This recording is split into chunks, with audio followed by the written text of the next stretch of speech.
10th paper leakage కేసులో తనపై నమోదైన ఎఫ్ఐఆర్ ని కొట్టివేయాలంటూ బీజేపీ అధ్యక్షుడు బండి సంజయ్ హైకోర్టులో క్వాష్ పిటిషన్ దాఖలు చేశారు. కమలాపూర్లో తనపై నమోదు చేసిన ఎఫ్ఐఆర్ కొట్టివేయాలని బండి సంజయ్ కోరారు. పిటిషన్ ని విచారణకి స్వీకరించిన హైకోర్టు కమలాపూర్ పోలీసులతో పాటు కమలాపూర్ స్కూల్ హెడ్ మాస్టర్ కి నోటీసులు జారీ చేసింది. తదుపరి విచారణని జూన్ 16కి హైకోర్టు వాయిదా వేసింది.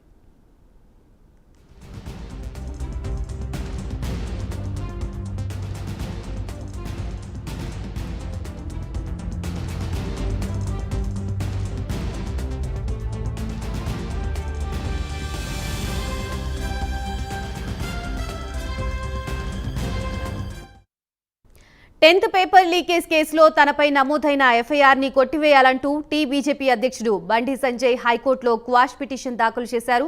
కమలాపూర్లో తనపై నమోదు చేసిన ఎఫ్ఐఆర్ కొట్టివేయాలని బండి సంజయ్ కోరారు. పిటిషన్ ని విచారణకి హైకోర్టులో కమలాపూర్ పోలీసులతో పాటు కమలాపూర్ స్కూల్ హెడ్ మాస్టర్ కి నోటీసులు జారీ చేసింది. తదుపరి విచారణని జూన్ 16కి హైకోర్టు వాయిదా వేసింది.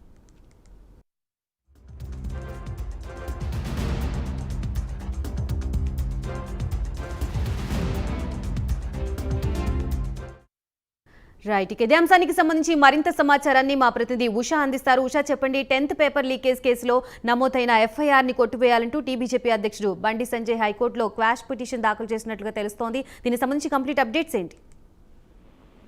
గాయత్రి, తెలంగాణ హైకోర్టులో బీజేపీ రాష్ట్ర అధ్యక్షుడు బండి సంజయ్ క్వాష్ పిటిషన్ మీద సుదీర్ఘంగా మధ్యాహ్నం నుంచి వాదనలు జరిగాయి. దీనికి సంబంధించి 10th పేపర్ లీకేజ్ లో ఆ రోజు కమలాపూర్ లో పెట్టినటువంటి కేసెస్ ఏవైతే ఉన్నాయో ఎఫ్ఐఆర్ ని కొట్టివేయాలన్న కోణంలో బండి సంజయ్ తరపు న్యాయవాది వాదించడం జరిగింది. ప్రస్తుతం చూసుకున్నట్టయితే కమలాపూర్ హెడ్ మాస్టర్ అలాగే పోలీసులు ఇద్దరికి కూడా హైకోర్టు నోటీసులు జారీ చేసినట్టు తెలుస్తోంది. ప్రస్తుతం ఈ కేసుకు సంబంధించి క్వాష్ పిటిషన్ బండి సంజయ్ చేసినటువంటి క్వాష్ పిటిషన్ కు సంబంధించి జూన్ 16 వరకు వాయిదా వేసినట్టు తెలుస్తోంది. బండి సంజయ్ ఆ రోజు చేసినటువంటి ఏదైతే హిందీ పేపర్ లీకేజ్ వ్యవహారంలో చేసినటువంటి ఆరోపణలు ఏవైతే ఉన్నాయో తన దగ్గర ఎటువంటి ఆధారం లేదు, నిరాధారమైన ఆధారంతో రంగనాథ్ ఎలా ఏమంగా తనని నమోదు చేస్తారన్న కోణంలో తను వాదనలు వినిపించడం, తన తరపు న్యాయవాది వాదనలు వినిపించడం జరిగింది. ప్రస్తుతం చూసుకున్నట్టయితే ఈ కేసుకు సంబంధించి జూన్ 16వ తారీఖు వాయిదా వేస్తున్నట్టు హైకోర్టు తీర్పిచ్చినట్టయితే తెలుస్తుంది.